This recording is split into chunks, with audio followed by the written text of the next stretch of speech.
जय हिंद साथियों, आप सभी का स्वागत करता हूं आप सभी के अपने चैनल टारगेट सिलेक्शन में। साथियों, आज की इस वीडियो में यूपी पुलिस कांस्टेबल के ऑफिशियल सिलेबस को पूरी तरीके से खत्म करेंगे, यानी कि संपूर्ण सिलेबस का रिवीजन साथियों हम लोग करने वाले हैं। यानी कि जो साथियों टॉपिक आपके दे रखे हैं सिलेबस में, जो आपका ऑफिशियल सिलेबस है, उन सभी टॉपिक का रिवीजन करेंगे, उन सभी टॉपिक को पूरी तरीके से साथियों खत्म करेंगे। मेरा मानना है कि क्लास आपके एग्जाम के लिए एक वरदान साबित होगी। यहाँ पर साथियों जो क्वेश्चंस आपके लिए लिए गए हैं, मेरा मानना है अगर इन क्वेश्चंस को आप अच्छे तरीके से अपने मनोमस्तिष्क में बिठा लेते हो तो कोई माइका लाल नहीं है साथियों जो आपको एग्जाम को क्रैक करने से रोक डाले। तो कुल मिला के साथियों बहुत तेजी के साथ सबसे पहले यहां पर हिंदी के जो मैंने क्वेश्चंस लिए हैं साथियों, टॉप लेवल के 37 क्वेश्चन लिए हैं, और इसमें से आज का आपका टारगेट जो होना चाहिए वो 24 क्वेश्चंस का होना चाहिए। यानी कि 37 में से 24 क्वेश्चन आपको बिल्कुल सही करना है। उसके बाद 38 क्वेश्चन हम लोग देखेंगे सामान्य ज्ञान के, और उसके बाद रीजनिंग देखेंगे, मैथ देखेंगे, यानी कि सब कुछ साथियों देखेंगे।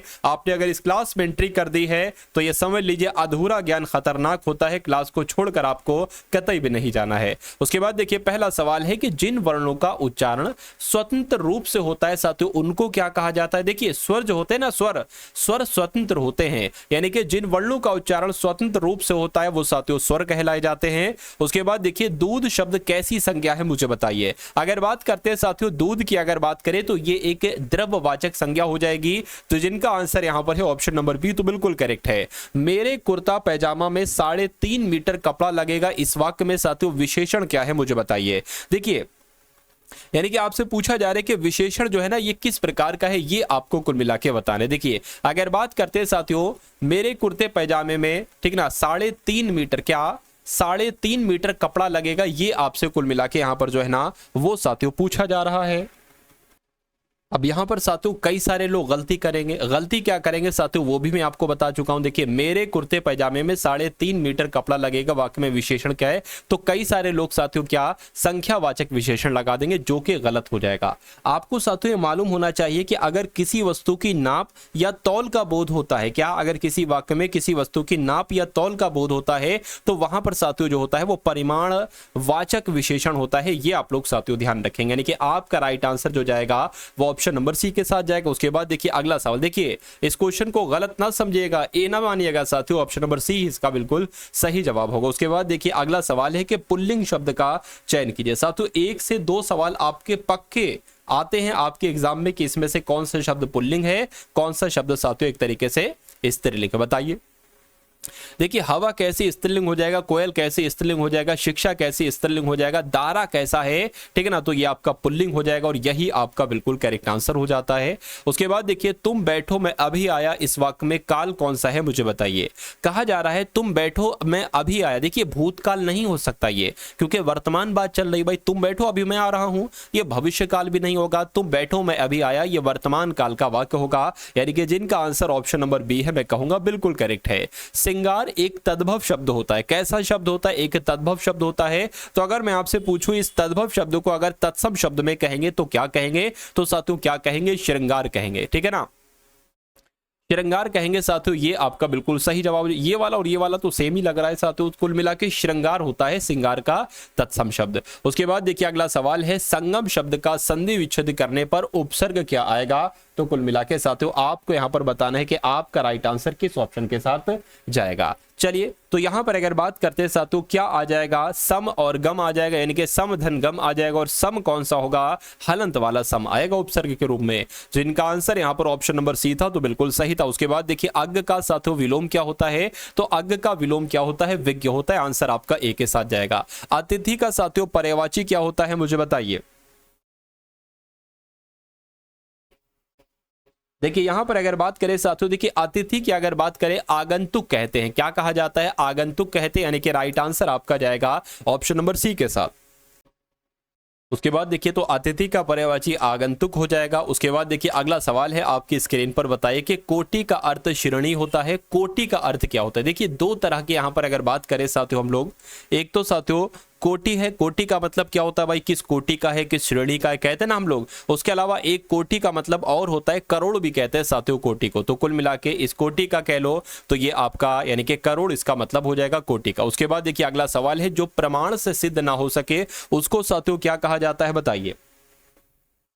तो जो प्रमाण से सिद्ध ना हो सके साथियों उसको अप्रमेय कहा जाता है। क्या कहा जाता है साथियों? अप्रमेय कहा जाता है। आंसर आपका जाना चाहिए बी के साथ। उसके बाद देखिए शब्द प्लस अर्थ यानी कि शब्द धन अर्थ संधि से कौन सा शब्द बनेगा मुझे बताइए। तो कौन सा शब्द बनेगा? शब्द अर्थ बनेगा? नहीं साथियों, ये भी नहीं, ये भी नहीं, शब्दार्थ बनेगा। बचपन में आपने साथियों पढ़े होंगे शब्दार्थ।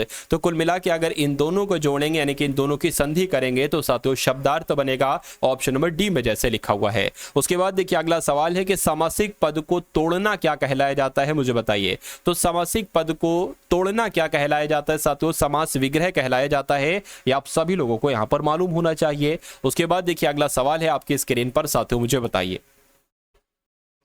यद्यपि मोहन धनी है तथापि बहुत दुखी है, कैसा वाक्य है? सरल वाक्य है, संयुक्त वाक्य है या साथियों मिश्र वाक्य है मुझे बताइए। देखिए मिश्र का मतलब होता है मिले जुले शब्द। अगर किसी वाक्य में साथियों मिले जुले शब्द आ जाते हैं जैसे कि यद्यपि, तथापि, या कह सकते हैं जब और तब, या कह सकते हैं साथियों जैसे कि मान लीजिए बहुत सारे होते हैं जैसा वैसा, ऐसे करके मिश्रित शब्द आते हैं तो वो वाक्य आपका हमेशा मिश्र वाक्य की श्रेणी में आएगा। उसके बाद देखिए अक्ल पर पत्थर पड़ना, इस मुहावरे का साथियों मतलब क्या होता है? तो बुद्धि भ्रष्ट होना ये हम लोग कहते हैं, यानी कि तेरे तो अकल पर पत्थर पड़ चुके हैं, यानी कि तेरी तो बुद्धि भ्रष्ट हो चुकी है। राइट आंसर जिनका सी है तो बिल्कुल करेक्ट है।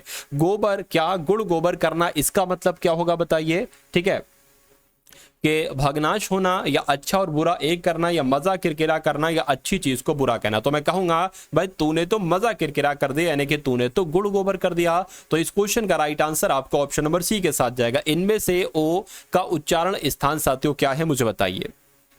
चलिए तो ये साथियों कंठ ओष्ठ के अंतर्गत आता है। क्या जो ओ है ना ये साथियों कंठ ओष्ठ के अंतर्गत आता है। उसके बाद देखिए कक्षा शब्द हिंदी व्याकरण के अनुसार संज्ञा के भेदों की किस श्रेणी के अंतर्गत आता है? देखिए अगर कक्षा की बात करें तो ये एक समूह के अंतर्गत आएगा, यानी कि ये कैसी संज्ञा कक्षा शब्द में हो जाएगी? तो मैं कहूंगा कक्षा शब्द में समूह वाचक संज्ञा हो जाएगी। ये आपका राइट आंसर हो जाएगा ऑप्शन नंबर ए के साथ। साथियों यहां पर अगर मैं बात बताऊं आपको, क्या पहले इस क्वेश्चन का राइट आंसर देख ले। यदि मुड़ना अकर्मक क्रिया है तो इसकी सकर्मक क्रिया साथियों क्या होगी बताइए। तो अकर्मक क्रिया अगर मुड़ना है तो इसकी सकर्मक क्रिया मोड़ना होगी। क्या होगी साथियों?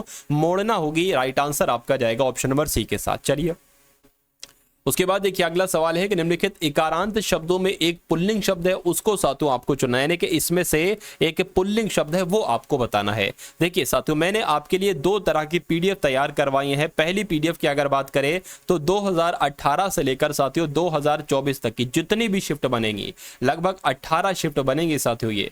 तो 18 शिफ्ट का आपको सोल्यूशन करना है। सोल्यूशन आपको दिया जाएगा साथ में ही। जैसे कि पहले मान लीजिए 2024 की 4 शिफ्ट है ना, तो उनका सेक्शन वाइज पहले हिंदी का सॉल्यूशन, फिर रीजनिंग का सॉल्यूशन, फिर मैथ का, जीके जीएस का, उसी प्रकार 2018 से 2024 तक। उसके अलावा 10 पेपर आपको दिए जा रहे हैं। कैसे पेपर दिए जा रहे हैं? ये साथियों संभावित पेपर हैं, ठीक है ना। यहां से बहुत सारे क्वेश्चंस आपको देखने को मिलेंगे और यहां से भी बहुत सारे क्वेश्चंस आपको देखने को मिलेंगे, ठीक है ना। कुल मिला के साथियों जैसा पेपर आपका आएगा वैसे इस मॉडल पेपर को बनाने की कोशिश की गई है। तो ये दोनों पीडीएफ अगर आपको चाहिए है सिर्फ 45 रुपए में आपको साथियों दी जा रही है। मेरा मानना है कि इन दोनों पीडीएफ को पढ़ने के बाद आपका कम से कम 65% पेपर तो इन्हीं दो पीडीएफ में से आ जाएगा। तो ये पीडीएफ सिर्फ आपको 45 रुपए में दी जा रही है साथियों। डिस्क्रिप्शन में लिंक है व्हाट्सएप पर पीडीएफ प्राप्त करने का। उस लिंक पर जब आप क्लिक करेंगे तो आप हमारे व्हाट्सएप पर आ जाएंगे। वहां पर आपको एक बार कोड, क्यूआर कोड दिया जाएगा साथियों। उसमें आपको पेमेंट करना है 45 रुपीज का और स्क्रीनशॉट देना है। ये पीडीएफ आपको साथियों सेंड कर दी जाएंगी। अब यहां पर अगर बात करें पुल्लिंग शब्द कौन सा है, पानी कैसा है भाई, पानी तो पुल्लिंग हो जाएगा। नदी कैसी है, रोटी कैसी है, बकरी कैसी है, ये सभी के सभी स्त्रीलिंग शब्द हो जाएंगे। उसके बाद देखिए निम्नलिखित में से कर्तवाच्य का उदाहरण साथियों मुझे बताइए कि कौन सा इसमें से कर्तवाच्य है बताइए। मैंने आपको बताया था कि अगर किसी वाक्य में साथियों ने आ जाता है, ठीक है ना, या कर्ता की प्रधानता वहां पर हो जाती है तो वो का कर्तवाच्य हो जाता है। या किसी वाक्य में अगर साथियों द्वारा आ जाता है तो वो आपका कर्मवाच्य हो जाता है। तुलसीदास ने रामचरितमानस लिखी। अब यहां पर देखिए ने आ गया है और यहां पर कर्ता की प्रधानता है, तो मैं कह सकता हूं कि कौन सा वाक्य कर्तवाच्य है। ऑप्शन नंबर ए वाला वाक्य साथियों कर्तवाच्य है, ठीक है ना। अब उसके बाद देखिए अगला सवाल है आपकी स्क्रीन पर कि प्रत्युत्पन्न क्या प्रत्युत्पन्न शब्द में उपसर्ग साथियों क्या है बताइए। तो यहां पर साथियों उपसर्ग क्या हो जाएगा, प्रति हो जाएगा, यानी कि आपका आंसर बी के साथ जाएगा। उसके बाद देखिए अगला सवाल है आपकी स्क्रीन पर कि अधम का विरोधार्थी शब्द दिए गए विकल्पों में से कौन सा होगा। तो अधम का विलोम क्या होता है साथियों, उत्तम होता है। आप लोग ध्यान रखेंगे कि अधम का विलोम साथियों क्या होता है, उत्तम होता है। जिनका भी आंसर यहां पर है ऑप्शन नंबर बी के साथ, मैं कहूंगा कि आंसर आपका बिल्कुल करेक्ट है। उसके बाद देखिए साथियों अंकलेश का पर्यायवाची इसमें से क्या होगा। तो अंकलेश का पर्यायवाची यानी कि कुबेर की अगर बात करते हैं तो कुबेर साथियों इसका पर्यायवाची हो जाएगा अंकलेश का। उसके बाद देखिए अगला सवाल है आपकी स्क्रीन पर कि इनमें से कौन से शब्द का अर्थ हिंदी और अंग्रेजी में अलग अलग होता है बताइए। चलिए देखिए अगर डोंगरी की बात करते हैं तो साथियों डोंगरी एक ऐसा शब्द है, इनमें से एक ऐसा शब्द है जिसका अर्थ हिंदी में और अंग्रेजी में भिन्न होता है, आप लोग ध्यान रखेंगे। उसके बाद देखिए अगला सवाल है जिसे बुलाया ना गया हो वाक्य के लिए एक शब्द आपको बताना है। जिसे बुलाया ना गया हो इसके लिए साथियों एक शब्द की अगर बात करें तो देखिए अतिथि तो नहीं होगा, अभ्यागत भी नहीं होगा, अनाहूत होगा, यानी कि आपका राइट आंसर जो जाना चाहिए वो ऑप्शन नंबर सी के साथ जाएगा। अगला सवाल देखिए संधि विच्छेद मुझे बताइए, यानी कि सही संधि विच्छेद साथियों कौन सी है बताइए। यानी कि यहाँ पर विद्यार्थी शब्द की संधि विच्छेद की गई है, तो विद्यार्थी शब्द की जब संधि विच्छेद करते हैं तो विद्याधन अर्थी करते हैं, यानी कि कौन सी सही संधि विच्छेद होगी, ऑप्शन नंबर बी वाली बिल्कुल सही होगी। आपका आंसर भी यही हो जाएगा। कर्मधारय समास का साथियों उदाहरण आपसे पूछा जा रहा है, मुझे बताइए। गगनचुंबी, पाठशाला, श्वेत पत्र या नीलखंड। तो श्वेत पत्र की अगर बात करते हैं साथियों, श्वेत है जो पत्र, ऐसे करके इसमें साथियों कर्मधारय समास है और यही आपका राइट आंसर है सी के साथ। उसके बाद देखिए अगला सवाल आपके स्क्रीन पर है साथियों, बताइए कि अपने हाथ से स्वयं काम करो, इस वाक्य का शुद्ध रूप क्या होगा बताइए। अपना काम स्वयं करो, अपने से अपना काम करो, स्वयं से कर कम करो, हाथ से अपना काम करो। देखिए यहां पर अगर बात करें कि जो शुद्ध वाक्य है वो अपना काम स्वयं करो ये होना चाहिए, ना कि साथियों अपने हाथ से स्वयं काम करो ये होना चाहिए। तो कुल मिला के जो लोग भी यहां पर हैं ऑप्शन नंबर ए के साथ, तो मैं कहूंगा कि आपका आंसर बिल्कुल करेक्ट है। आजकल के बच्चे माता पिता की आंखों में धूल झोंकने में कुशल हैं। यहां पर साथियों रेखांकित का मतलब आपसे पूछा जा रहा है, यानी कि धूल झोंकने का मतलब क्या होता है बताइए। धूल झोंकने का मतलब क्या, धोखा देना होता है या उपद्रव करना होता है या मान न देना होता है या साथियों घमंड दिखाना होता है। साथियों अगर आपने अभी तक इस वीडियो को लाइक नहीं किया तो तुरंत साथियों वीडियो को लाइक कर दीजिए, और अगर आप चैनल पर साथियों नए हैं तो तुरंत साथियों क्या कीजिए, चैनल को एकदम सब्सक्राइब कर लीजिए, क्योंकि अब साथियों आपके लिए चंद दिन बचे हैं और मैं आपके लिए साथियों एक ऐसी रणनीति लेकर आया हूं, यानी कि कुछ ऐसी क्लासेस मैं आपके लिए बनाने वाला हूं। उन क्लासेस को अगर आप देख लेते हैं, मेरा मानना है साथियों कि ये समझ लीजिए जो फाइनल लिस्ट होगी ना कांस्टेबल की एग्जाम की साथियों, उस फाइनल लिस्ट में आपका रोल नंबर होगा। बस इतनी बात कहूंगा, उससे ज्यादा साथियों मैं कुछ नहीं कहूंगा। तो अब कुछ क्लासेस आपको ऐसी दी जाएंगी कि जिसमें से पेपर आपको साथियों हूबहू लगभग वैसा ही देखने को मिलेगा, ठीक है ना। तो चैनल को साथियों सब्सक्राइब करके बेल आइकन पर क्लिक कर लीजिए, और जो भी आपको साथियों क्लासेस दी जाएं उन क्लासेस को आप साथियों डेली देखा करिए, जो भी आपको दिया जाए डेली, ठीक है ना। देखिए धूल झोंकने का मतलब धोखा देना होता है। तो कुल मिला के जिनका आंसर है ऑप्शन नंबर ए, मैं कहूंगा कि आंसर आपका बिल्कुल करेक्ट है। अंजर पंजर ढीले करना, कह देना भाई मेरे तो अंचर पंचर ढीले हो गए, इसका मतलब क्या होता है, पिंजरे की मरम्मत करना नहीं, पिंजरा खाली करना नहीं साथियों, बुरी तरह मारना, ठीक है ना, बुरी तरह मारना, ये आपका बिल्कुल सही जवाब हो जाएगा। अंचर पंचर ढीले होने का मतलब अलग होता है और अंचर पंचर ढीले करने का मतलब अलग होता है, ठीक है ना। तो बुरी तरह मारना यानी कि अंचर पंचर मैंने तो ढीले कर दिए, ठीक है। उसके बाद देखिए अगला सवाल है कि उसने तो मेरी आंखें खोल दी। यहां पर साथियों रेखांकित मुहावरे का मतलब आपसे पूछा जा रहा है। तो आंखें खोलने का मतलब क्या होता है, भ्रम को दूर करना, बिल्कुल, किसी बात पर ध्यान न देना नहीं, स्वागत के लिए राह देखना नहीं, अंधकार दूर करना नहीं साथियों। मैं कह सकता हूं कि भ्रम को दूर करना यानी कि आंखें खोलना एक तरीके से कहा जाता है। खटाई में पड़ना, इस मुहावरे का मतलब क्या होता है मुझे बताइए। तो निर्णय ना कर पाना, यानी कि निर्णय ना होने को क्या कहा जाता है, खटाई में पड़ना कहा जाता है। उसके बाद देखिए बुद्ध को क्या, अब साथियों यहाँ पर सामान्य ज्ञान के आपके क्वेश्चन शुरू हो चुके हैं, क्योंकि अब अगर बात करते हैं साथियों यहाँ पर 33 सवाल आपके लिए लिए गए हैं, ठीक है। हिंदी के 33 सवाल लिए गए थे, 37 नहीं।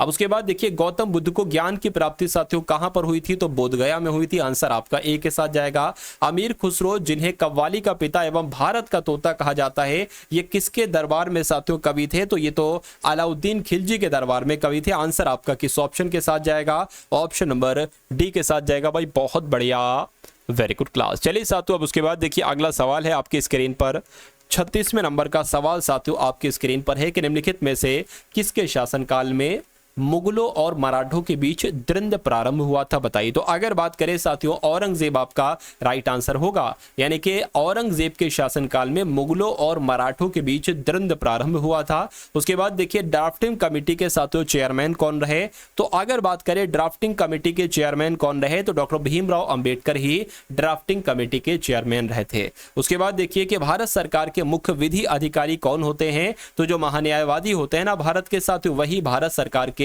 मुख्य विधि अधिकारी होते हैं। अगला सवाल देखिए, भारत का जो 52वां संविधान संशोधन था ये किससे संबंधित था साथियों, ये दल बदल से संबंधित था। ये आप सभी लोगों को मालूम होना चाहिए भाई, बहुत बढ़िया, वेरी गुड क्लास।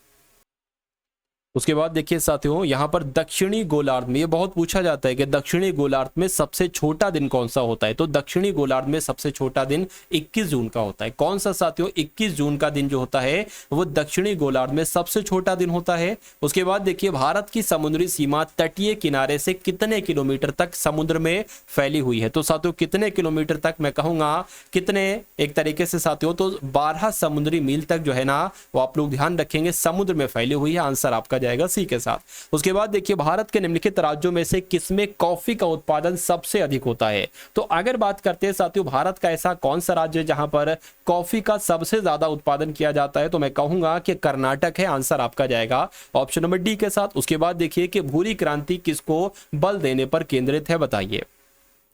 तो अगर बात करते हैं साथियों भूरी क्रांति की, तो आपको भी याद रखना है, मालूम होना चाहिए कि उर्वरकों के उत्पादन में वृद्धि की अगर बात करते हैं, इस पर साथियों केंद्रित है भूरी क्रांति, यानी कि उर्वरकों के उत्पादन से संबंधित है ये भूरी क्रांति। उसके बाद देखिए अवमूल्यन का मतलब क्या होता है साथियों, कई बार आपने क्वेश्चन देखा होगा कि अवमूल्यन का अर्थ क्या होता है, तो घरेलू मुद्रा के स्थान पर एक नई मुद्रा को लागू करना नहीं, चल पूंजी नहीं, अन्य देशों की मुद्रा की तुलना में घरेलू मुद्रा का मान कम करना, बिल्कुल साथियों इसको ही क्या कहा जाता है, अवमूल्यन कहा जाता है। उसके बाद देखिए निम्नलिखित में से कौन सी भौतिक राशि अन्य से भिन्न है, मुझे बताइए। देखिए यहां पर अगर बात करें निम्नलिखित में से कौन सी भौतिक राशि अन्य से भिन्न है, ये आपसे कुल मिला के यहां पर पूछी जा रही, बताइए। देखिए कार्य, स्थितिज ऊर्जा और स्थितिज ऊर्जा ये एक तरीके से सब जो है ना ये अदिश राशियां हैं, लेकिन बल की अगर बात करते हैं ये साथियों सदिश राशि है, तो ये सबसे अलग आपकी हो जाएगी। उसके बाद देखिए कि निम्नलिखित में से कौन एक रेडियोधर्मी तत्व नहीं है, तो जो कैडमियम है ना साथियों ये रेडियोधर्मी तत्व नहीं है। अब नहीं है तो यही आपका राइट आंसर होगा। एक ही समय दोनों तरफ कौन सा प्राणी देख सकता है, मुझे बताइए। यानी कि एक ऐसा प्राणी जो एक समय में दोनों तरफ देख सकता है, तो वो साथियों गिरगिट होता है ना। गिरगिट की अगर बात करें, एक समय मान लीजिए अगर वो इधर देख रहा है ना, तो उसको इधर का भी दिखता है और इधर का भी दिखता है, ठीक है ना। चलिए उसके बाद देखिए अगला सवाल है कि मलेरिया से कौन सा अंग प्रभावित होता है, यानी कि अगर किसी व्यक्ति को मलेरिया हो जाता है तो उसका जो प्लीहा एक तरीके से अंग होता है बॉडी का, इसका ये प्रभावित होता है। आंसर आपका जाएगा सी के साथ। दांडेली वन्यजीव अभ्यारण्य साथियों किस राज्य में है, मुझे बताइए। तो ये कर्नाटक में है। ये कहां पर है, दांडेली वन्यजीव अभ्यारण्य कर्नाटक में है। उसके बाद देखिए संगीतकार इनका नाम है उस्ताद बिस्मिल्लाह खां, ये किस वाद्य यंत्र को बजाते हैं, तो ये साथियों शहनाई वादक हैं। क्या, यानी कि शहनाई से इनका संबंध है बिस्मिल्लाह खां का। ये आपसे कई बार सवाल भी पूछा जा चुका है। उसके बाद देखिए शतरंज की ग्रैंड मास्टर होने वाली पहली भारतीय महिला कौन थी, बताइए। तो यहां पर अगर बात करते हैं साथियों एस विजय लक्ष्मी का नाम आप लोग ध्यान रखेंगे। शतरंज की ग्रैंड मास्टर होने वाली पहली भारतीय महिला, इनका नाम विजय लक्ष्मी था। उसके बाद देखिए संवेदना हेल्पलाइन किस आयोग ने शुरू किया था, तो साथियों किस आयोग ने शुरू किया था, राष्ट्रीय बाल अधिकार संरक्षण आयोग के द्वारा ही संवेदना हेल्पलाइन ये जो है ना ये शुरू किया गया था साथियों, ठीक है। राष्ट्रीय बाल अधिकार संरक्षण आयोग के द्वारा शुरू किया गया था। उसके बाद देखिए 24वें जैन तीर्थकर या कह सकते हैं अंतिम तीर्थकर कौन थे। देखिए जो 24वें तीर्थकर थे ना जैन धर्म के, यही अंतिम तीर्थकर थे और इनका नाम क्या था साथियों, महावीर स्वामी इनका नाम था। ये आप लोग ध्यान रखेंगे। चलिए उसके बाद देखिए अगला सवाल है साथियों अभी की अगर बात करें, अभी तो हम लोग यहाँ पर रीजनिंग के क्वेश्चंस भी देखेंगे, उसके अलावा मैथ के क्वेश्चंस भी साथियों यहाँ पर देखने वाले हैं। अभी हम लोग हिंदी देख चुके हैं, सामान्य ज्ञान आपकी चल रही है, लगभग 75 क्वेश्चंस तक देखेंगे। उसके बाद रीजनिंग के टॉप लेवल के क्वेश्चन और मैथ के टॉप लेवल के क्वेश्चंस देखेंगे। चलिए तुलुव राजवंश की स्थापना साथियों किसने की थी? तो वीर नरसिंह इनका नाम है और वीर नरसिंह के द्वारा ही तुलुव राजवंश की स्थापना की गई थी। उसके बाद देखिए ब्रिटिश शासन को भारत से उखाड़ फेंकने के लिए इनमें से किसने फ्रांसीसियों की मदद मांगी थी? तो साथियों किसने फ्रांसीसियों की मदद मांगी थी? टीपू सुल्तान ने साथियों फ्रांसीसियों की मदद मांगी थी। आप सभी लोगों को याद रखना है क्योंकि ये सवाल आपसे एग्जाम में पूछा जा सकता है। उसके बाद देखिए कि संवैधानिक उपचारों का अधिकार, ठीक है ना, इसके तहत आता है। यानी कि जो संवैधानिक उपचारों का अधिकार है ये तो एक मौलिक अधिकार है। क्या है साथियों? ये एक मौलिक अधिकार है, तो मौलिक अधिकार ही आपका बिल्कुल करेक्ट आंसर है। अगला सवाल देखिए साथियों, भारत में किसी राज्य के राज्यपाल का नियुक्ति प्राधिकार निम्नलिखित में से कौन होता है? बताइए। तो कौन होते हैं साथियों? भारत के राष्ट्रपति होते हैं। ये आप लोग ध्यान रखेंगे। आंसर आपका जो जाएगा वो ऑप्शन नंबर सी के साथ जाएगा। उसके बाद देखिए भारत के मुख्य निर्वाचन आयुक्त की नियुक्ति कौन करते हैं? बताइए। तो जो भारत के मुख्य निर्वाचन आयुक्त की नियुक्ति कौन करते हैं साथियों? राष्ट्रपति करते हैं। यानी कि आपका राइट आंसर जो होगा वो ऑप्शन नंबर सी के साथ जाएगा। उसके बाद देखिए पृथ्वी की भूपर्पटी का प्रमुख अंश मुख्य रूप से गठित करना है। किसको किसको साथियों गठित करना है आपसे पूछा जा रहा है। तो सिलिकॉन और, ठीक है ना, सिलिकॉन और एल्यूमिनियम से गठित होता है। आप लोग ध्यान रखेंगे जो पृथ्वी की भूपर्पटी का प्रमुख अंश होता है मुख्य रूप से सिलिकॉन और एल्यूमिनियम से गठित होता है। उसके बाद देखिए नदी द्वीप कौन है मुझे बताइए। देखिए माजुली नदी द्वीप का नाम आपने सुना होगा, तो ये आपका साथियों बिल्कुल सही जवाब हो जाता है। चलिए निम्नलिखित में से कौन सा एक खरीफ की फसल है साथियों? बताइए। क्या पूछा गया साथियों यहाँ पर? भारत का सबसे बड़ा नदी द्वीप कौन सा है? तो माजुली नदी द्वीप है। उसके बाद देखिए अगला सवाल है आपकी स्क्रीन पर साथियों, देखिए और बताइए राइट आंसर आपका यहाँ पर क्या हो सकता है कि निम्नलिखित में से कौन सा एक खरीफ की फसल है मुझे बताइए। तो अगर बात करते हैं साथियों कि यहाँ पर कौन सी एक खरीफ की फसल है, ठीक है ना, देखिए ये तीनों नीचे वाली जो है ना ये रबी की फसल है, लेकिन कपास की अगर बात करते हैं तो ये खरीफ की फसल हो जाएगी। राइट आंसर आपका जाएगा ऑप्शन नंबर ए के साथ। इनमें से कौन सा भारत में कृषि विपणन के मुख्य दोषों में से एक नहीं है? अब अगर बात करें भंडारण सुविधा की कमी, ये तो कृषि विपणन का मुख्य दोष है। परिवहन की कमी, ठीक है ना, ये भी एक तरीके से है। अनुकूलन मंडी ये नहीं है साथियों, दोष नहीं है, तो यही आपका बिल्कुल सही जवाब हो जाएगा। उसके बाद देखिए अगला सवाल है कि वर्तमान में वस्तु एवं सेवा कर, goods and services tax GST नामक नई कर व्यवस्था के लिए उच्चतम प्रतिशत स्लैब साथियों कितना है, या आपको कुल मिला के यहाँ पर बताना है। तो 28% है, ये आपको भी साथियों मालूम होना चाहिए। आंसर यहाँ पर आपका जो जाएगा वो ऑप्शन नंबर सी के साथ जाएगा। उसके बाद देखिए अगला सवाल है कि स्थिर गति से दौड़ रही एक रेलगाड़ी में बैठा यात्री लंबवत ऊपर की दिशा में गेंद फेंकता है, ये गेंद कहां गिरेगी? ये सवाल आपसे बहुत पूछा जाता है। तो यात्री के हाथों में गेंद गिरेगी। अगर स्थिर गति से दौड़ रही एक रेलगाड़ी है, यानी कि रेलगाड़ी चल रही है, उसमें एक बैठा यात्री है और वो ऊपर की तरफ, वो यात्री ऊपर की दिशा में गेंद फेंकता है, तो वो गेंद पता कहां गिरेगी? वो यात्री के ही हाथ में गिरेगी। अब अगर मान लीजिए 3 सेकंड के लिए गेंद ऊपर गई या 2 सेकंड के लिए ऊपर गई या 1 सेकंड के लिए ऊपर गई, अब आदमी तो आगे बढ़ जाएगा। तो क्या आदमी अगर मान लीजिए यहां से यहां पर आ गया तो गेंद क्या यहीं पर गिरेगी? नहीं साथियों, गेंद भी साथ में गिरेगी। उसके बाद देखिए अगला सवाल है सार्वजनिक आपूर्ति के लिए पानी का पीएच मान एक तरीके से आपसे यहां पर पूछा जा रहा है। तो सार्वजनिक आपूर्ति के लिए पानी का पीएच मान किस श्रेणी में होता है साथियों? तो 6.5 से लेकर 8.5 के बीच होता है। ये आपका राइट आंसर हो जाएगा ऑप्शन नंबर बी के साथ। उसके बाद देखिए अगला सवाल है कि निम्नलिखित में से कौन सा लैंग्वेज पास्कल से प्राप्त सिस्टम प्रोग्रामिंग लैंग्वेज है एवं रक्षा एप्लीकेशन के लिए अभिष्ट है? तो अगर डायरेक्ट आपसे ये क्वेश्चन पूछा जाए तो डिक्टो आंसर भी लिखा होगा एडा, और एडा आपको लगा के आगे बढ़ जाना है बस। निम्नलिखित में से कौन सा जीवाणु जहित रोग है, यानी कि कौन सा रोग जीवाणु से होता है साथियों? तो जो कुष्ठ रोग होता है ना, ये जीवाणु जनित रोग है, यानी कि ये जीवाणुओं से द्वारा, बैक्टीरिया के द्वारा साथियों होता है। वनों की कमी, नगरीकरण और प्रदूषण का बढ़ना सभी निम्नलिखित में से किस कारण से है? ये आपसे कुल मिला के पूछा जा रहा है। यानी कि अगर ये डायरेक्ट साथियों आपके एग्जाम में सवाल आ जाए तो आप पता क्या लगाएंगे? आपको साथियों यहाँ पर क्या लगाना चाहिए मुझे बताइए। यानी कि आपका राइट आंसर यहाँ पर साथियों किस ऑप्शन के साथ जाएगा, एक बार मुझे यहाँ पर आप लोग बता दीजिए। चलिए, तो ग्रीन हाउस प्रभाव, या साथियों अगर बात करें वैश्विक तापन या ओजोन रिक्तीकरण या आबादी बढ़ना, तो ये साथियों वनों की कमी, नगरीकरण, प्रदूषण का बढ़ना, ये सभी साथियों किस कारण से है? ये आबादी बढ़ने की वजह से है। आंसर आपका डी के साथ जाएगा। विश्व पर्यावरण दिवस साथियों कब मनाया जाता है? सिंपल सा प्रश्न है, 5 जून को विश्व पर्यावरण दिवस मनाया जाता है। टेस्ट क्रिकेट में 13 शतक बनाने वाले पहले भारतीय क्रिकेटर साथियों कौन है? तो वीरेंद्र सहवाग है। ये अगर आपसे एग्जाम में पूछ लिया जाए तो वीरेंद्र सहवाग आपको बता देना है।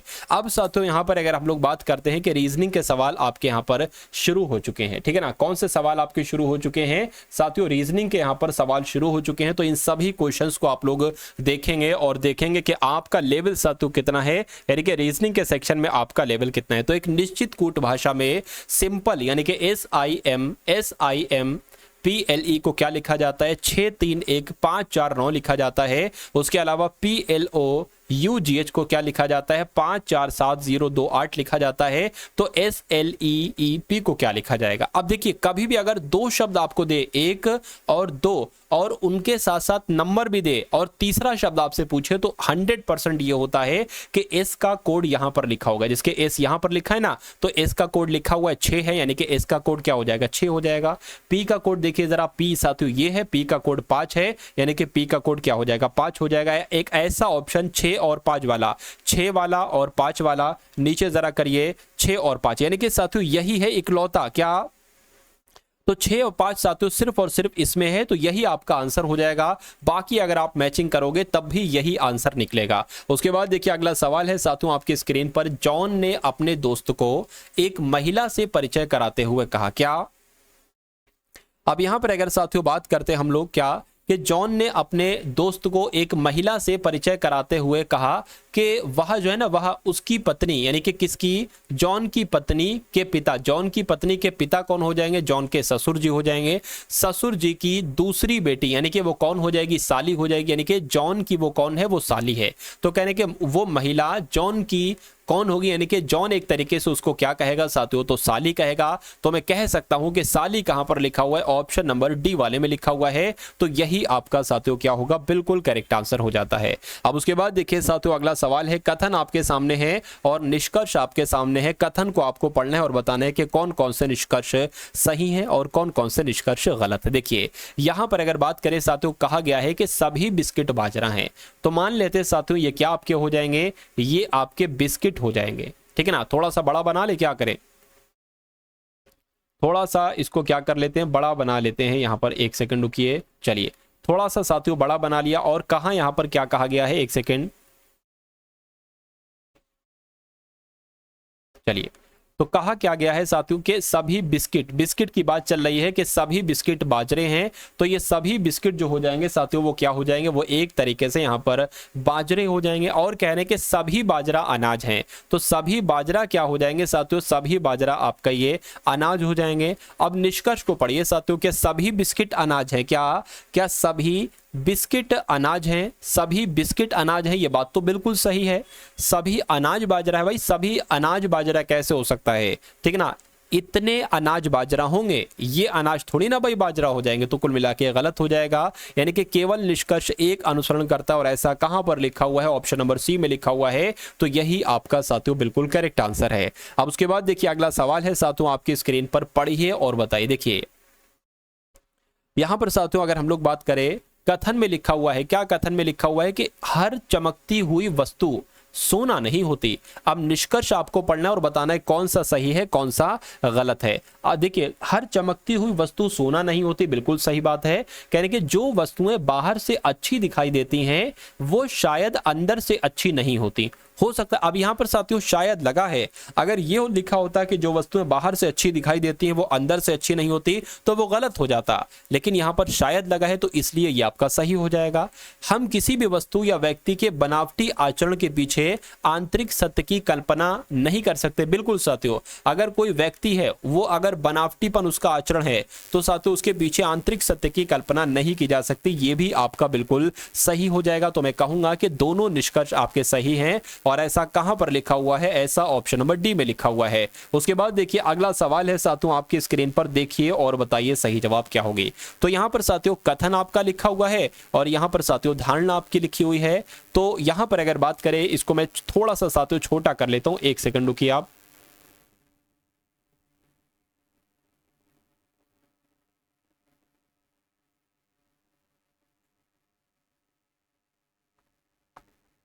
चलिए, इसको मैंने साथियों थोड़ा सा ये ऊपर चला गया है, ठीक है।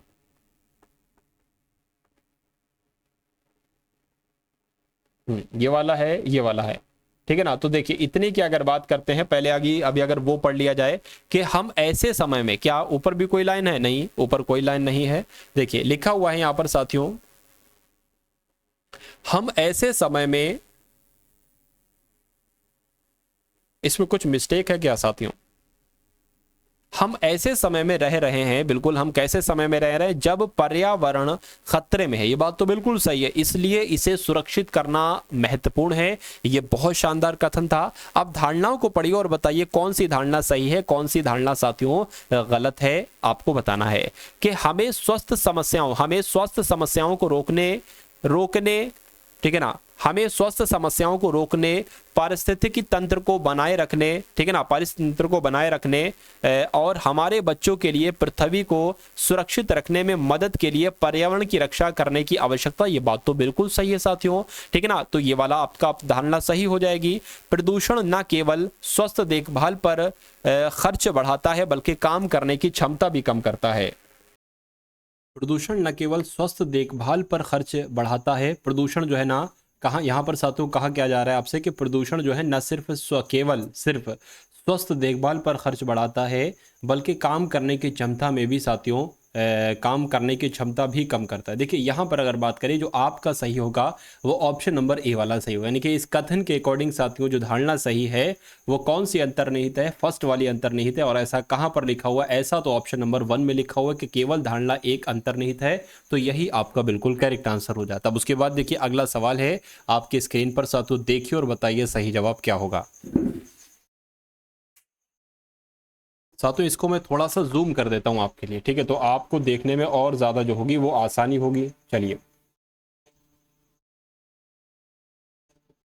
ठीक है ना। देखिए अब यहां पर साथियों क्या कहा गया है कि आपको साथियों यहां पर प्रश्न आकृति में अगर बात करते हैं, यहां पर आपको जो आकृतियां दिखाई दे रही हैं, जैसे कि एक ये वाली, एक ये वाली, एक ये वाली, दो तो ट्रायंगल टाइप की, एक सर्किल है और एक साथियों वर्ग है। तो आपको बताना ऐसा कौन से ऑप्शन में साथियों ना आपको नजर आ रही है आकृति। देखिए यहाँ पर सर्किल है ना, लेकिन यहाँ पर सर्किल नहीं है, तो ये नहीं होगा। उसमें चारों होना चाहिए। क्या उसमें साथियों चारों होना चाहिए? ये आपको एक तरीके से यहाँ पर बताना है। अब यहां पर अगर बात करते हैं साथियों, अगर हम साथियों इसको देखें तो इसमें भी सभी सारी आकृतियां नहीं है। ये वर्ग की अगर बात करें, मान लीजिए साथियों ये एक वर्ग हो जाएगा और इसमें एक इस टाइप का ट्रायंगल है और एक इस टाइप का ट्रायंगल है, दोनों अलग अलग ट्रायंगल, लेकिन इसमें साथियों नहीं है और इसमें भी नहीं है। अगर हम इसकी बात करें, ये जो आपका आयत है ये आपका एक साथियों पूरा आयत हो जाएगा ये, ठीक है। और जो सर्किल है वो तो आपको दिख रहा है, यानी कि ये मिल गया, ये मिल गया। इसको देखिए, इसकी अगर साथियों बात करेंगे, देखिए अगर इसकी बात करें इस वाले की, तो ये आपका ये रहा, ठीक है, ये रहा। और अगर इस वाले की ट्रायंगल की बात करें तो ये साथियों ये बन जाएगा, ठीक है ना, ये वाला ये बन जाएगा। तो कुल मिला के मैं कहूंगा कि आंसर आपका जाएगा ऑप्शन नंबर ए के साथ। अब ऑप्शन नंबर ए कहां पर लिखा हुआ है? इस वाले ऑप्शन में लिखा हुआ है, तो ये आपका क्या होगा? बिल्कुल सही जवाब हो जाता है भाई। बहुत बढ़िया, वेरी गुड क्लास। चलिए साथियों अब उसके बाद देखिए अगला सवाल है, ठीक है ना। अब अगला सवाल देखिए साथियों आपकी स्क्रीन पर आने वाला है। हाँ ये आ गया। तो इस क्वेश्चन का राइट आंसर आप लोग बताइए कि उस विकल्प का आपको चयन करना है जो नीचे दिए गए जोड़े जैसा संबंध दर्शाता हो। जैसे कि मान लीजिए न्यूनतम का यहाँ पर क्या हो गया है? अधिकतम हो गया है। तो ये एक दूसरे से साथियों क्या है? एक दूसरे से एक तरीके से अगर बात करें तो विलोम आपको यहाँ पर दिख रहे होंगे, ठीक है ना। तो यहाँ पर भी आपको साथियों वही चीज ढूंढ कर बताना है कि न्यूनतम सबसे कम, अधिकतम सबसे अधिक, उसी प्रकार से सबसे खराब सबसे अच्छा, या खुश या प्रसन्न नहीं, पहला दूसरा नहीं साथियों, दुखी क्रोधित नहीं साथियों। तो मैं कहूंगा कि इस क्वेश्चन का राइट आंसर आपका जो होना चाहिए वो ऑप्शन नंबर ए के साथ जाएगा। अब उसके बाद देखिए अगला सवाल है आपकी स्क्रीन पर कि यदि ट्रैक्टर को 14 लिखा जाता है, ट्रॉली को 14 लिखा जाता है, तो साथियों स्कूटर को क्या लिखा जाएगा बताइए। यहां पर कितने लेटर हैं जरा काउंट कीजिए। 1 2 3 4 5 6 7, 7 लेटर हैं। तो ये 7 का डबल आया है, तो कुल मिला के 7 का क्या कर दो? दुगना कर दो। कितना हो जाएगा? 14 हो जाएगा, ठीक है। ये कितना? 1 2 3 4 5 6 7, ये भी साथियों 7 आ गया है, तो ये क्या हो जाएगा? ये भी साथियों डबल हो जाएगा। 1 2 3 4 5 6 7, ये भी 7 है, तो साथियों 7 का यहाँ पर क्या हो जाएगा? डबल हो जाएगा, यानी कि 14 आपका राइट आंसर आ जाएगा, जो कौन से ऑप्शन में है? ऑप्शन नंबर बी में है। अब उसके बाद देखिए अगला सवाल है आपकी स्क्रीन पर, देखिए साथियों और बताइए कि यहां पर आपका राइट आंसर किस ऑप्शन के साथ जाएगा। चलिए, तो अगर साथियों यहां पर हम लोग बात करें कि यहां पर आप कैसे क्या आंसर हो सकता है कि निम्नलिखित में से कौन सा एक समूह से संबंधित नहीं है, नाखून, बाल, मुहासे या पैरों का अंगूठा, क्या साथियों एक समूह से संबंधित नहीं है। अगर बात करें, देखिए नाखून एक हमारे शरीर का अंग है, बाल भी हमारे शरीर का अंग है, पैर का अंगूठा भी हमारे शरीर का अंग है, लेकिन मैं कहूँगा मुहासे हमारे शरीर का अंग थोड़ी ना है साथियों, ये तो कुछ समय के लिए आते हैं फिर चले जाते हैं। तो सबसे विषम कौन सा है, ऑप्शन नंबर सी वाला है, और ऑप्शन नंबर सी किस ऑप्शन में है, ऑप्शन नंबर डी में है। अब उसके बाद देखिए अगला सवाल है आपकी स्क्रीन पर, बताइए।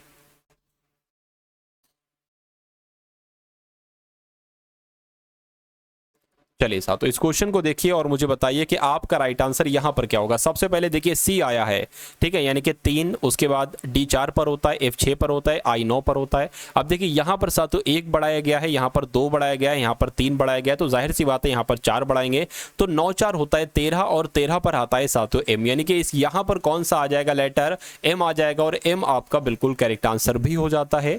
अब उसके बाद देखिए अगला सवाल है साथियों आपके स्क्रीन पर, इस क्वेश्चन को देखिए और मुझे बताइए कि आपका राइट आंसर यहां पर क्या होगा। अगर ये ऐसा क्वेश्चन आपके एग्जाम में आ जाए तो आपका आंसर साथियों किस ऑप्शन के साथ जाएगा, बताइए। यहां पर कहा गया है कि नीना सुबह सूर्य की विपरीत दिशा में साइकिल चलाना शुरू करती है। अब अगर बात करते हैं साथियों, सूर्य निकलता है पूरब की दिशा से, ठीक है, ये पश्चिम दिशा, यानी कि सूर्य के निकलने की विपरीत दिशा में साइकिल चला रही है, यानी कि वो इधर को जा रही है।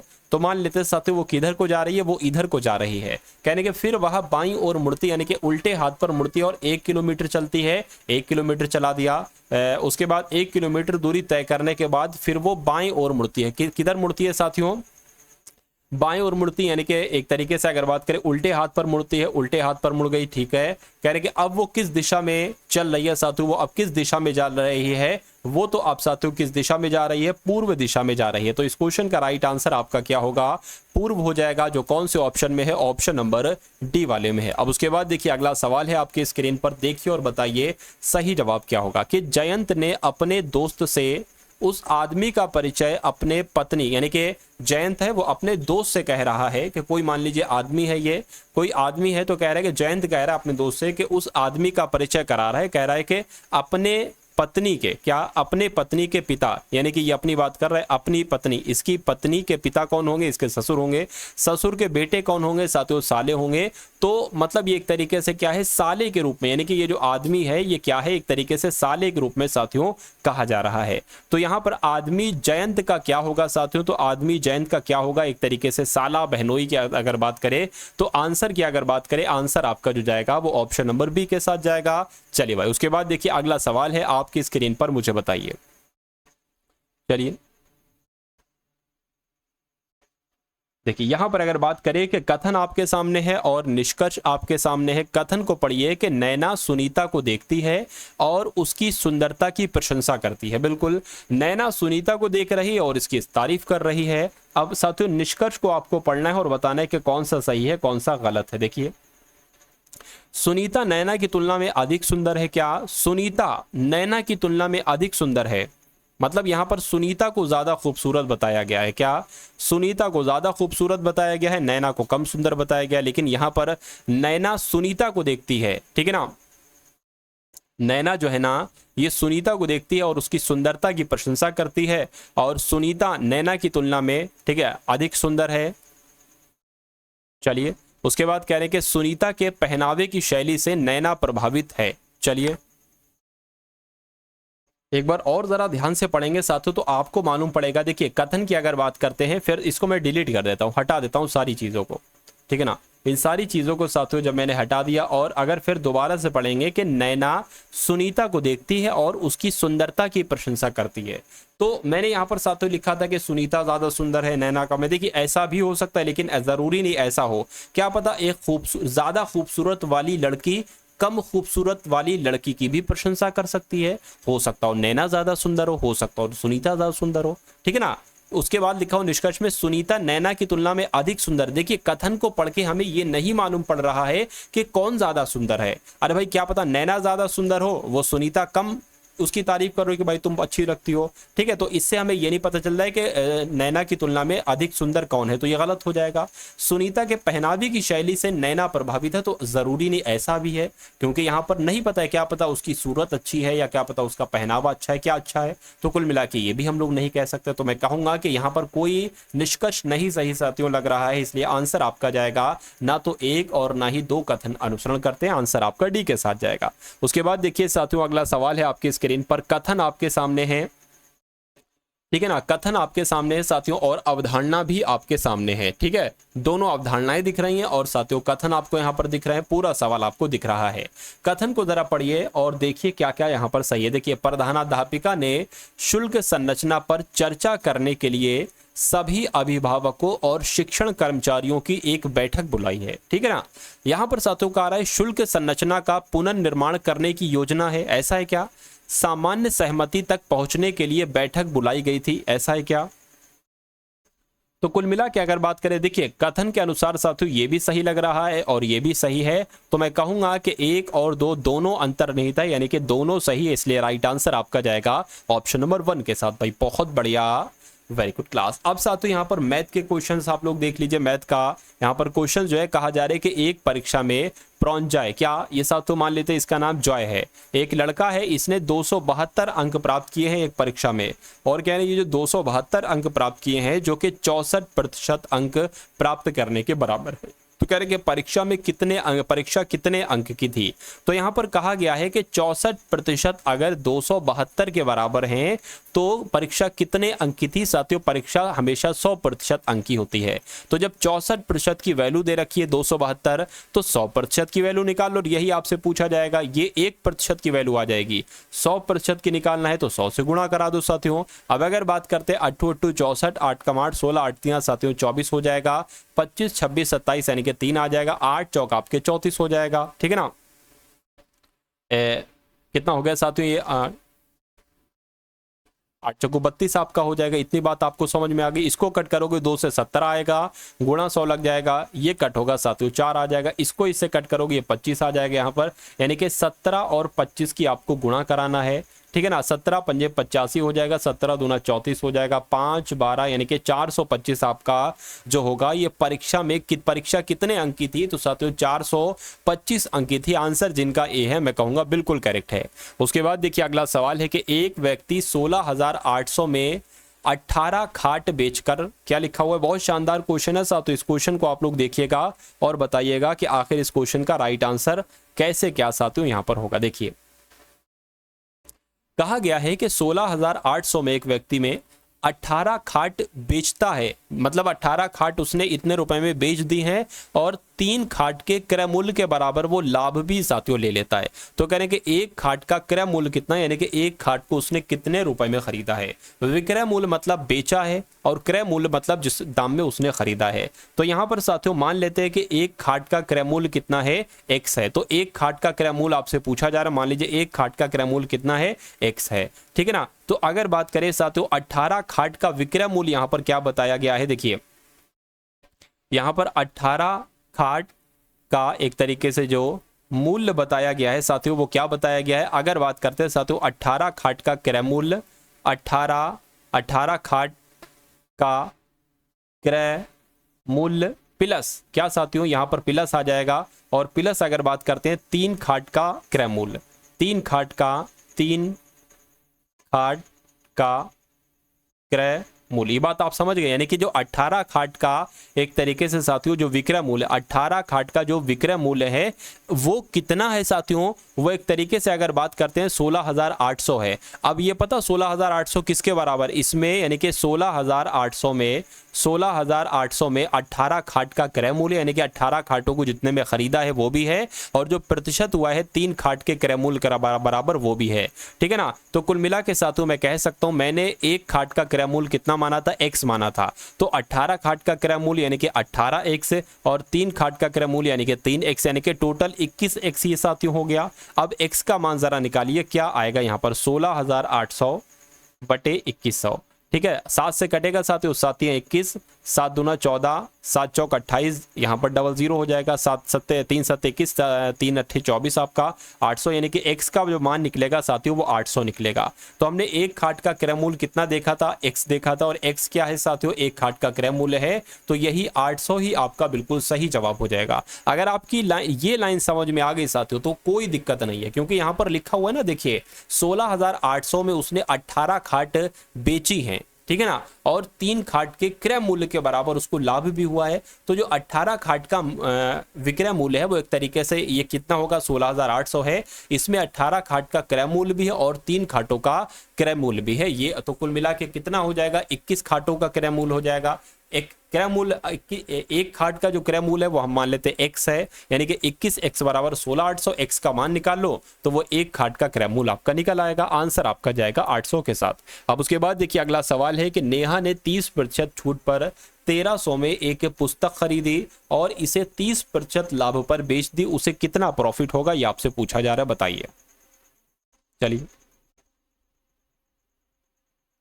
देखिए साथियों, यहां पर अगर बात करें, नेहा ने 30% छूट पर 1300 रुपए में एक पुस्तक खरीदी, ठीक है, यानी कि 1300 रुपए में एक पुस्तक खरीदी गई है और कह रहे हैं कि 30% लाभ पर उसे बेचना है, ठीक है। 30% लाभ पर अगर साथियों इसको बेचें, यानी कि 130% में बेचेंगे, इसको लिया कितने का था साथियों, 1300 का इसने लिया था। अब देखिए बेच कितने का रही है, 30% लाभ के साथ, इन 2 जीरो से ये 2 जीरो कट जाएंगे, 13 की 13 से गुणा करेंगे 169 आ जाएगा, और यहाँ पर साथियों क्या है, यहाँ पर साथियों 1 जीरो है तो ये लग जाएगा, यानी कि खरीदा था 1300 में, बेच रही है 1690 में, तो कितना साथियों उसने कमाया, कितना इसको प्रॉफिट हुआ, तो इसमें से साथियों माइनस कर दीजिए 90 और 3, यानी कि 390 का उसको क्या होगा साथियों, लाभ होगा, और 390 आपका कहां पर, ऑप्शन नंबर बी में है। अब उसके बाद देखिए अगला सवाल है साथियों, आपकी स्क्रीन पर देखिए, और यहां पर आपको बताना है कि इस क्वेश्चन का राइट आंसर आपका किस ऑप्शन के साथ जाएगा, बताइए। देखिए यहां पर साथियों अगर बात करें कि एक मिश्र धातु में सोना भी है और चांदी भी है, ठीक है ना, लेकिन इनका अनुपात जो दे रखा है वो अगर मान लेते हैं साथियों, सोना, 2 चीजें हैं यहां पर, सोना है और चांदी है, क्या है, सोना है और चांदी, अगर सोना 17x है तो चांदी कितनी है साथियों, चांदी 3x है, ये यहां पर बताया गया है। अच्छा, कहने की यदि मिश्र धातु में चांदी जो है ना वो कितनी है साथियों, 2.7 ग्राम है, ठीक है, तो मिश्र धातु में सोने का वजन क्या होगा। देखिए चांदी यहां पर बताई गई है 3x है, और यहां पर बता दिया गया चांदी जो है वो 2.7 ग्राम है, यानी कि 3x की वैल्यू 2.7 है, तो x की वैल्यू साथियों कितनी हो जाएगी, 2.7/3 हो जाएगी, ठीक है ना, यानी कि x बराबर कितना आ जाएगा, 3 नियम 27, लेकिन साथियों पॉइंट आ जाएगा 1 नंबर, यानी कि x बराबर 0.9 आया है।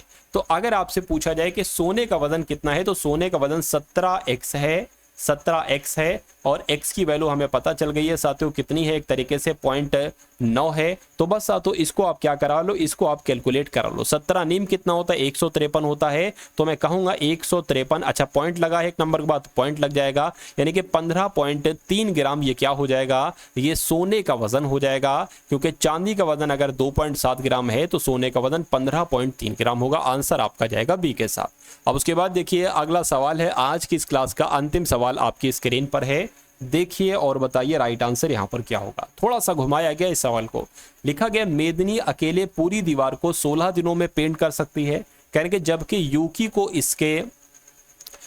को इससे 3 गुना अधिक समय लगता है। जैसे कि मान लीजिए 2 लोग हैं यहाँ पर, कौन कौन है, एक तो मेदिनी है और एक कौन है साथियों, एक यूकी है। मेदिनी को एक दीवार को पोतने में 16 दिन का समय लगता है, और कह रहे हैं कि यूकी को इससे 3 गुना अधिक समय लगता है, तो इसका 3 गुना कितना हो जाएगा, 16 तियां 48, यानी कि अगर कोई काम मेदिनी 16 दिन में कर रहा है तो यूकी 48 दिन में करेगा। तो कहने कि यदि वे मिलकर काम करते हैं तो वे कितने दिनों में आधी दीवार पेंट कर लेंगे। पहले हम ये निकाल ले रहे हैं कि अगर वो दोनों मिलकर काम करेंगे तो वो पूरा काम कितने दिन में कर लेंगे, ठीक है। तो साथियों हम अगला स्टेप क्या करते हैं, एक ऐसा नंबर लेते हैं जो कि इसके पहाड़े में भी आ जाए 16 के, और 48 के पहाड़े में भी आ जाए। अब देख लेते हैं कितने कितने बार में आता है, 16 एकम 16, 16 तियां 48। अब ये पता क्या है, ये टोटल काम है, ये क्या है साथियों, ये टोटल काम है, यानी कि टोटल काम है। और ये 1 और ये 3 क्या है, मेदिनी अगर एक दिन में 1 काम कर रहा है तो यूके साथियों एक दिन में 3 काम करेगा, ठीक है ना। एक सेकंड, यहां पर कुछ गलत हो गया, एक चीज गलत क्या होगा ये मैं आपको बता दूं। यहां पर साथियों क्या आएगा, देखिए, अरे भाई 16 एकम 16, 16 दूना 32, 16 तियां 48 आएगा और 48 एकम 48 आएगा। वही तो मैं कहूं कि यूके तो ज्यादा समय ले रहा था, कम समय कैसे लेने लगा। ठीक है, चलिए तो यहां पर अगर बात करते हैं, मेदिनी अगर 3 काम करता है एक दिन में तो यूके 1 काम करेगा। अब टोटल काम कितना है, टोटल काम है 48, और अगर ये तीन काम करता है मेदिनी, ये 1 काम करता है, तो अगर टोटल एक दिन में दोनों लोग मिलकर कितना काम करेंगे, 4 काम करेंगे, यानी कि 48 काम को साथियों 12 दिन में निपटाएंगे। यानी कि मैं कह सकता हूं कि अगर वो दोनों मिलकर काम करते हैं तो 12 दिनों में वो पूरी दीवार पेंट करते हैं। अरे भाई तो 12 दिनों में पूरी दीवार पेंट करते हैं तो आधी दीवार जाहिर सी बात है 6 दिन में वो लोग पेंट करेंगे। तो इसका आंसर जो होगा ना वो 6 दिन के साथ जाएगा। और 6 दिन कहां पर है, तो ऑप्शन नंबर सी में है। यानी कि जिनका आंसर है ऑप्शन नंबर सी के साथ, मैं कहूंगा कि आप सभी का आंसर बिल्कुल करेक्ट भाई, बहुत बढ़िया, वेरी गुड क्लास। तो ये क्लास आपको साथियों कैसी लगी एक बार कमेंट सेक्शन में आप लोग जरूर बताएंगे। इस वीडियो को लाइक करेंगे, अपने मित्रों के साथ अवश्य शेयर करेंगे। उसके अलावा जिस पीडीएफ का साथियों मैंने जिक्र किया था यूपी पुलिस कांस्टेबल के लिए, वो पीडीएफ है, बहुत एक तरीके से घातक पीडीएफ है वो। उसमें साथियों 18 पेपर आपको दिए गए हैं, उसका सॉल्यूशन दिया गया है, और उसके अलावा 10 मॉडल पेपर की अलग पीडीएफ दी जाएगी। 2 पीडीएफ आपको दी जाएंगी सिर्फ 45 रुपए में। कैसे ले सकते हैं, तो डिस्क्रिप्शन में उसका लिंक है, व्हाट्सएप पर पीडीएफ प्राप्त करने का लिंक पर क्लिक करेंगे, सब चीजें मैं आपको बता चुका हूं। तो यहां पर अगर बात करें साथियों, इस वीडियो को शेयर कीजिएगा, और टारगेट सिलेक्शन डेली जितनी वीडियो दे रहा है उतनी आप लोग वीडियो देखिए, बहुत शानदार तरीके से आपका एग्जाम निकलेगा। तो मिलते हैं हम सभी लोग आने वाली वीडियो में। जय हिंद साथियों।